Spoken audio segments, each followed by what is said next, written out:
Tusen takk. God kveld. Jeg æret å være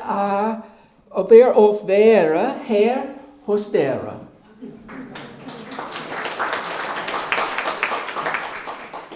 And since that's all the Norwegian I know, the rest of the lecture will be in English. During my presentation, I would like to share some perspectives on forbidden music and art during the Nazi era. But first, I'd like to thank the staff of the Jødiske Museum for their help and for their invitation to be here today. And I would especially like to thank Sissel Levin for her help with information about Norwegian Jewish musicians. My goals for my talk tonight are to build greater historical awareness, to create a legacy through remembrance, to provide a voice for those that were suppressed or silenced, and to keep alive the culture that was slated for extermination. The lives and works of persecuted artists during the Holocaust provide a unique window into the historical, political, and cultural developments of that time. Here is what I would like to share with you. After considering developments in the visual arts, I think we can best understand the story of musical suppression by looking at these three overlapping areas of Nazi practice.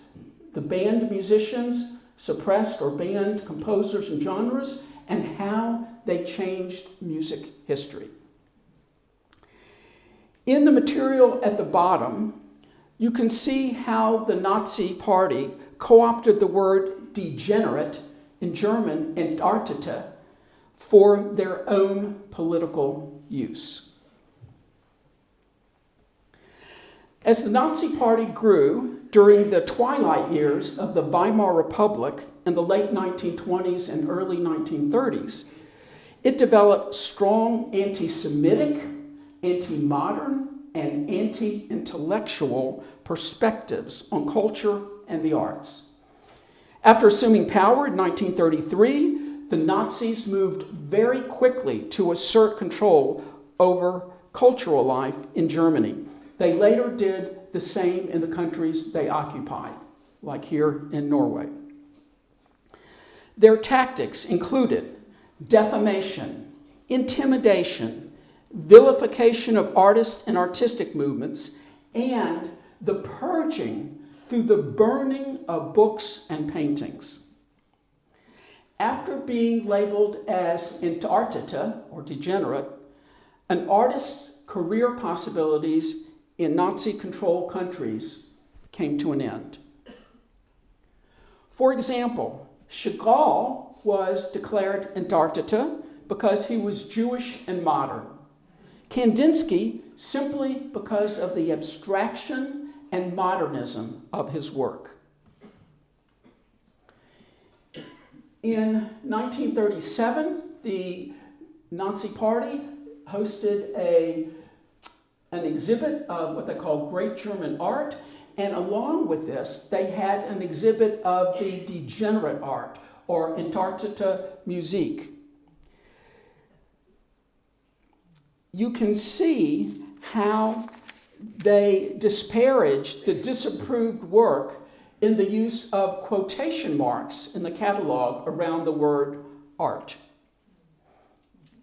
Here are a few more of the artists that were declared Entartete, degenerate.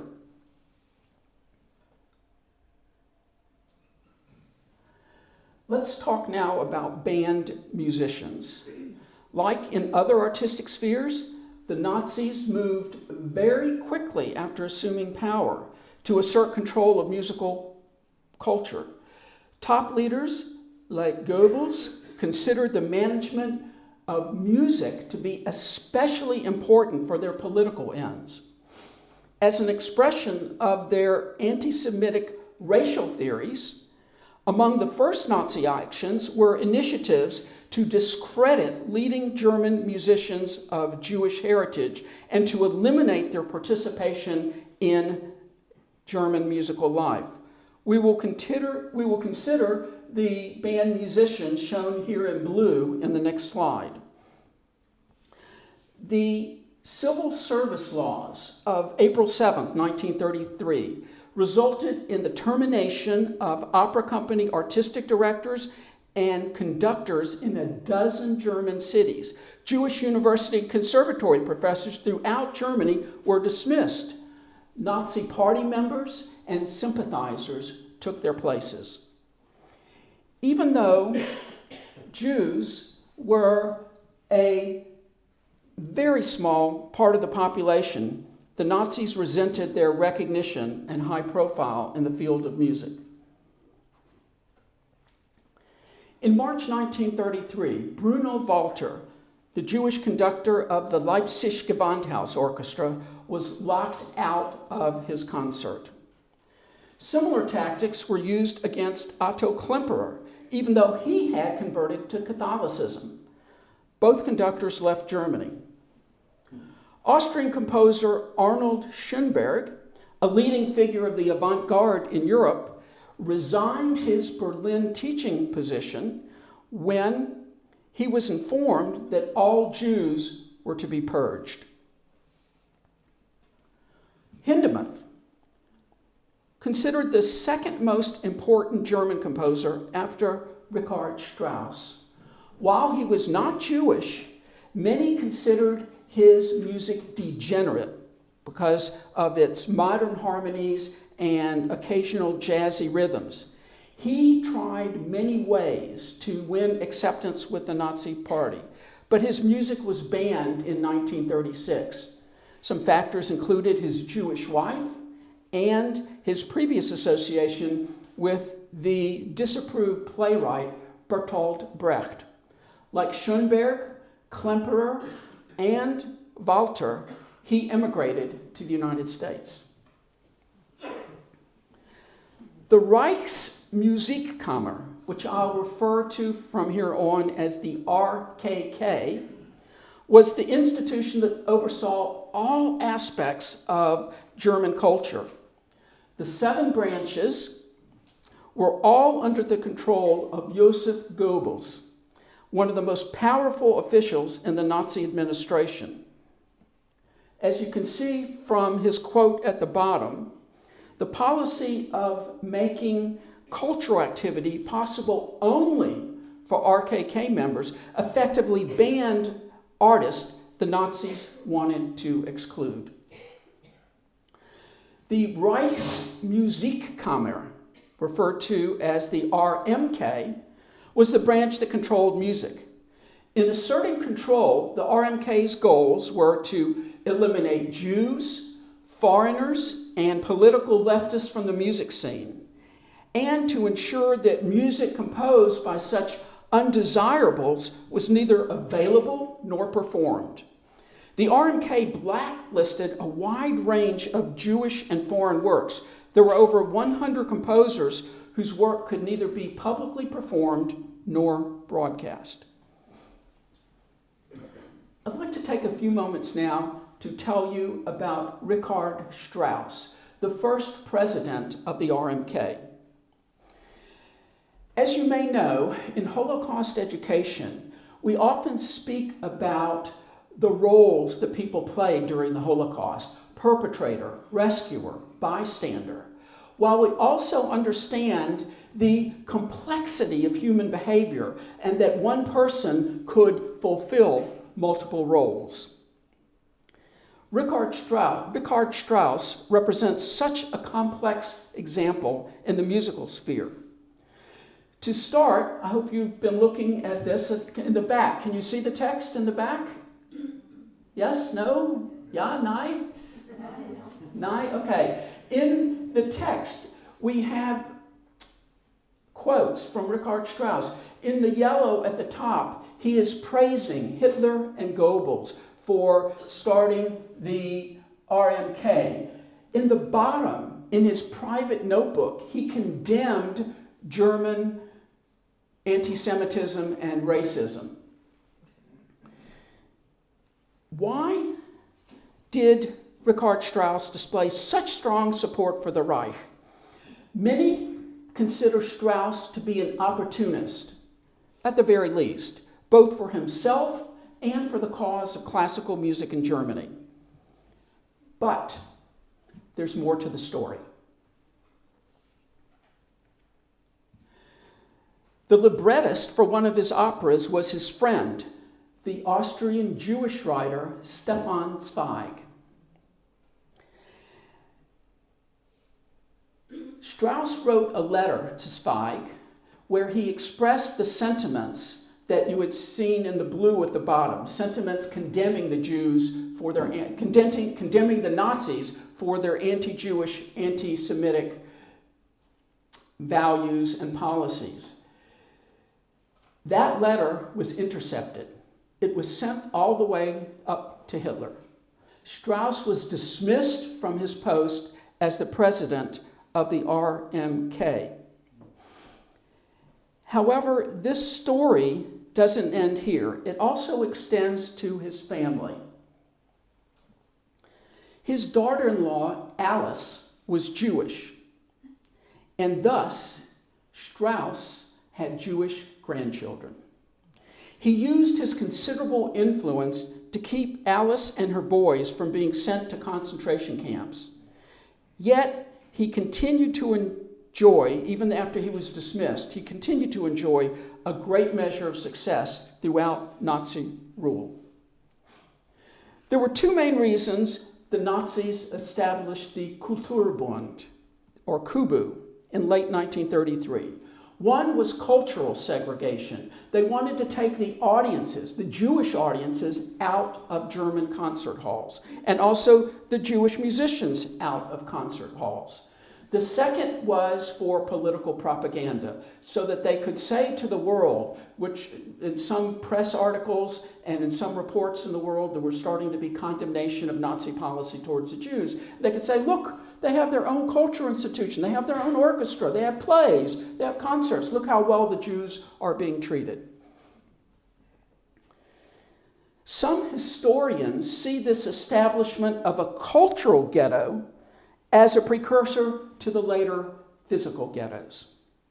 But the Kubu also provided benefits for Jewish performers and audiences, and the membership grew to 40,000 in Berlin by 1937 to 180,000 total members in Germany.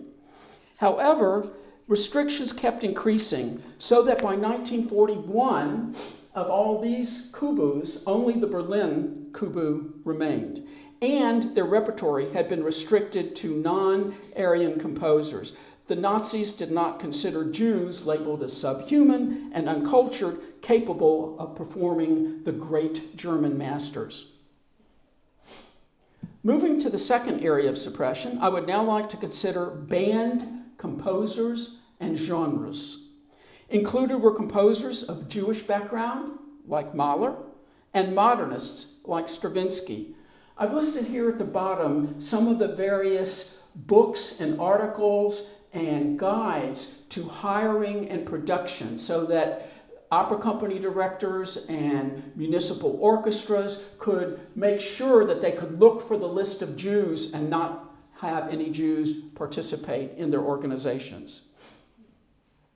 In 1938, the Nazis organized a festival of purified German music, along with an exhibit of Untitled music, Degenerate music. This was similar to the art exhibition they'd had a year earlier.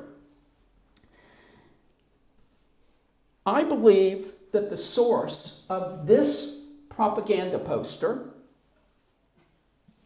is the cover of this score by Ernst Krenek, an Austrian Catholic composer.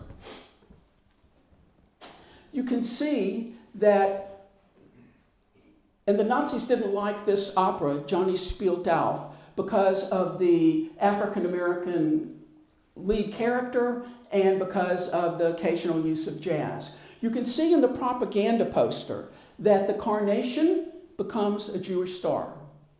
The African-American musician becomes a monkey.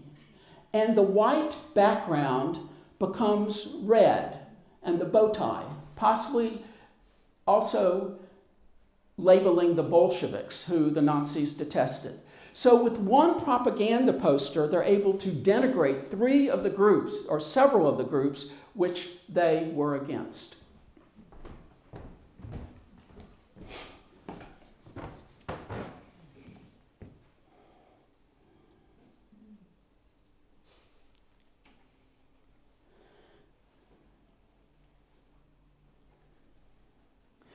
In the exhibit, there were 7 sections, including one on Kurt Weill.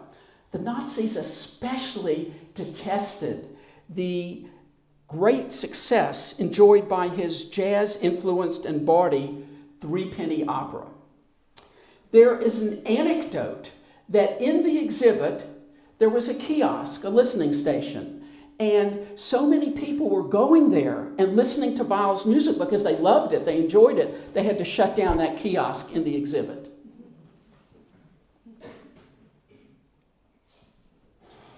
There are many other examples of highly uneven application of policy and preferential treatment given to Aryan composers.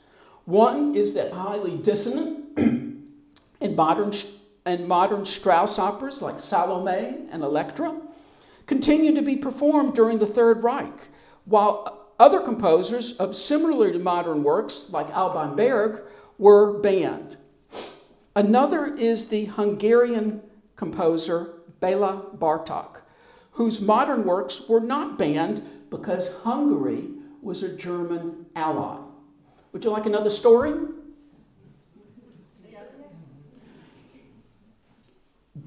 Bartók heard about this exhibit of Untitled Musik and the composers who had been labeled Untitled, Degenerate.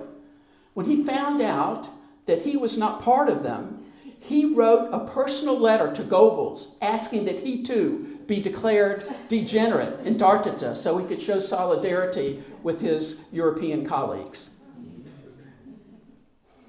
This graphic illustrates a recently discovered list of Jews in the Austrian Society for Publishers and Composers. And you can see the word Juden, Jews, is written on the cover, and a strike-through indicates the people whose work was banned. One of the most famous Austrian composers you see here is Erich Wolfgang Korngold.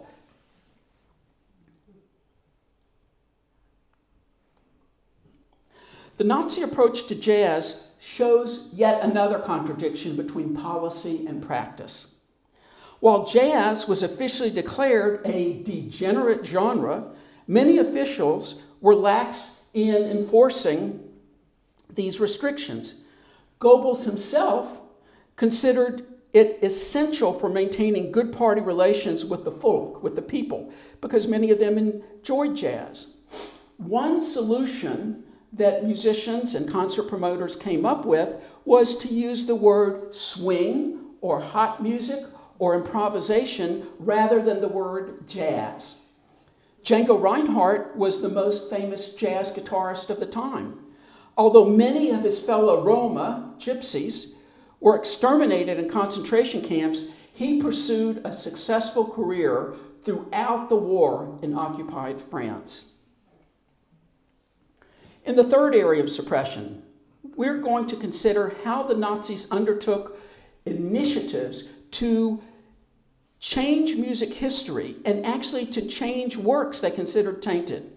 A number of these efforts manifested in the power struggle between Goebbels and Alfred Rosenberg, not Jewish, but if you can believe it, he was a more vicious and virulent anti-Semite than Goebbels. And so he and his followers continued to hound Goebbels, to pester Goebbels, and they often succeeded in getting restrictions to be even more severe to keep Jews out and any Jewish influence out of music.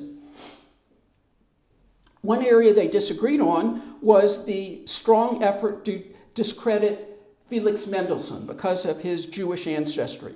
This was not an easy task. Mendelssohn was already an internationally recognized composer and conductor, someone who had brought the works of J.S. Bach to life after a period of neglect. However, Mendelssohn's works were banned and public performances almost completely stopped. In 1936, the statue of Mendelssohn in Leipzig outside the Gewandhaus was dismantled, and contemporary German musicologists rewrote music history to downplay Mendelssohn's importance. Another example concerns Mozart operas with libretti by Lorenzo da Ponte, an Italian writer of Jewish ancestry. When German opera houses sought to use German translations rather than da Ponte's original Italian, they ran into a problem. The existing German translations were by conductor Hermann Levi, the son of a rabbi. So in order to purify these operas, the Germans had new translations made rather than using the ones by Levi. Now that we've considered Nazi policies of suppressing, discrediting, and banning musicians, the question arises as to what was the historical impact of these policies. As we have seen, many musicians with international careers had the means to leave. Other professional musicians, however, did not want to abandon the country and the culture they knew and that they considered home. And by the time they decided to leave, it was too late. They became part of the 2/3 of European Jewry exterminated in the Nazi genocide. When we consider the artists, scientists, and intellectuals who were killed, along with those who immigrated, we can see that a severe blow was dealt to European cultural and intellectual life, especially in Germany and Austria. And there are dozens and dozens, hundreds of composers, musicians who were imprisoned, who were killed, who immigrated. And the result was, especially in music, a large-scale shift of talent from Europe to America. There were also many Norwegian musicians who fled to escape the Nazi occupation here. The first I would like to mention is the renowned pianist and composer, Robert Levine. We're honored to have his daughter Sissel here tonight. Levine escaped to Sweden, and he was active there with a large group of Norwegian expatriates. One of these was the violinist Ernst Glasser, longtime concertmaster of the Oslo Philharmonic. Here are a couple of other musicians who survived by fleeing to Sweden or in captivity. Sadly, these two were deported and murdered in Auschwitz. Of these musicians, you'll get to hear music by two of them at a concert here in November, on the 26th of November, which is the anniversary of the big deportation. So the men were arrested 75 years ago tonight, and then in November is when the big deportation started. Okay, so at that concert, you'll get to hear, the concert will be here, yes, and you'll get to hear music by these two composers. Yet another of Levine's expatriate colleagues in Sweden was a composer and pianist, Gunnar Sundstevold. Like Levine and Glaser, he returned to Norway after the war. For those of you who might be interested in pursuing further information about this, I have listed here on the next two slides some resources. These are all in English. I'm sure if you contact the museum, they might have some resources in Norwegian. These are various books that you can read, and Here are some a collection of recordings on Untitled Music produced by my friend Michael Haas, the author of this textbook, and you have some other sources there. For those of you that want to look online, there are many online resources. These are two of the best known ones, the most comprehensive ones. The ORT site, which is on the right, and the Orell Foundation. For those teaching younger students about music in the Holocaust, there are links to teachers' guides at my website on my Music of Resistance and Survival page. We have done concerts for students, and I think it's very important to teach young students about this. Teenage students can start to learn, and they can understand the importance of music and culture and art and the contribution that was made by these artists who were suppressed and banned. So here are links to many online resources for teaching students about music in the Holocaust, including the first one, which we developed at my university. I would like to close this part of my presentation by acknowledging the suppressed musicians who continued to pursue their art while prisoners in ghettos and concentration camps. They worked in defiance of attempts to suppress them. One of these, Victor Ullmann, wrote his opera, The Emperor from Atlantis, a thinly veiled anti-Hitler and anti-war allegory, while in the Theresienstadt camp. While he flourished artistically in his defiance, he did not survive. The material I have been sharing with you today is not only an area of academic interest, it is also something personal. And I would like to briefly share with you a couple ways that I am connected to this material. The first connection is my awareness of my status as a professional Jewish composer and professor. Had I been in Germany in April 1933, my works would have been banned, my compositions could not be played, and I would have been dismissed from my university teaching position. A second connection is through my parents' experiences and our family history. My father was born Sholem Shershevsky in Poland. His family was very fortunate. They were able to emigrate to the United States in 1937. My mother is from Egelsbach, Germany.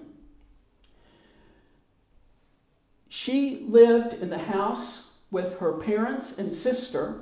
They lived above. There was a store below. Sometime in probably late 1937, early 1938, the windows were broken, and on the fence, the words were painted, "A Jew lives here."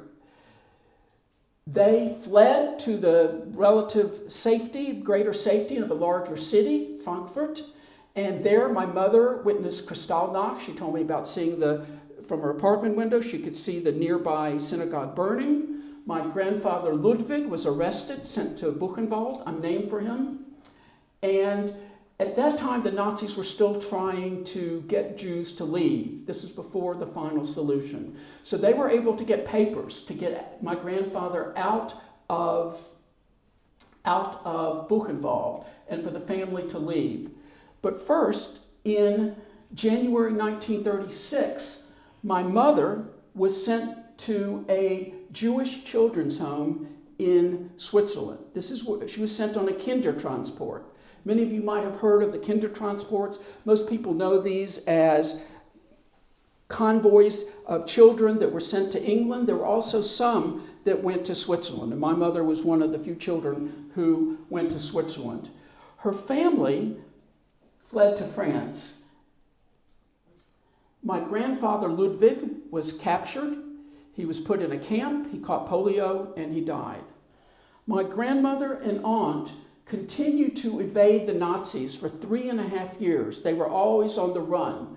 And you may not be able to see the small print here, but they were writing postcards to my mother, and I still have these postcards. And from these postcards and other historical information, I've been able to trace the route that they took through France.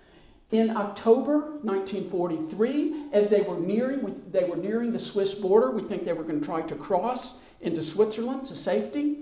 They were captured. They were sent to the holding camp outside Paris, Drancy, and from there they were sent straight to Auschwitz. My mid-career connection to my family history inspired me to create Holocaust memorial works, motivated me to pursue Holocaust research and education, and led to my encounter with the materials I've been sharing with you tonight. My compositions, lectures, and teaching all seek to remember and to educate. We will hear one of my compositions, Elegy and Vision for Solo Cello, in just a few moments. But first, I want to invite you all to a performance of Fugitive Footsteps, my choral work on poetry of Holocaust survivor and Nobel laureate Nellie Sachs. The performance is this Sunday in the Faggeborg Kirche. I am very pleased to be collaborating with director Guillermo Brenne and the Ullern Kammerchor for this concert. We have some Kammerchor members here. Wave your hands back there, the Ullern Kammerchor members. They're back there, and they have tickets for you if you'd like to come to the concert on Sunday. Before I introduce the performance, I'd like to finish my lecture by sharing my personal motivations with you. My research on music and the Holocaust is inspired by the sacrifices and contributions of the band musicians and artists we have been considering.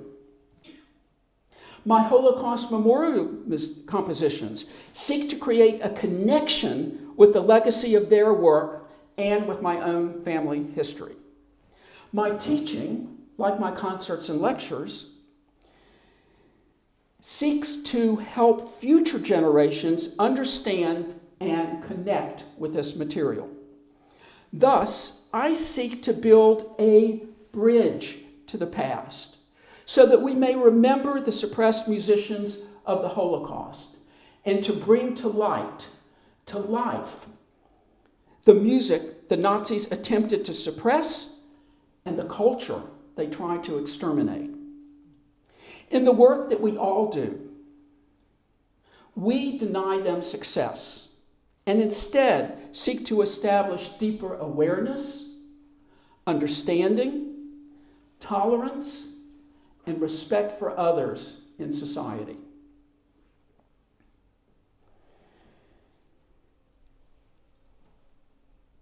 I'd be glad to listen to any questions or comments that you might have. I think we have a few minutes now for questions and comments. Hartelijk tak. Thank you very much.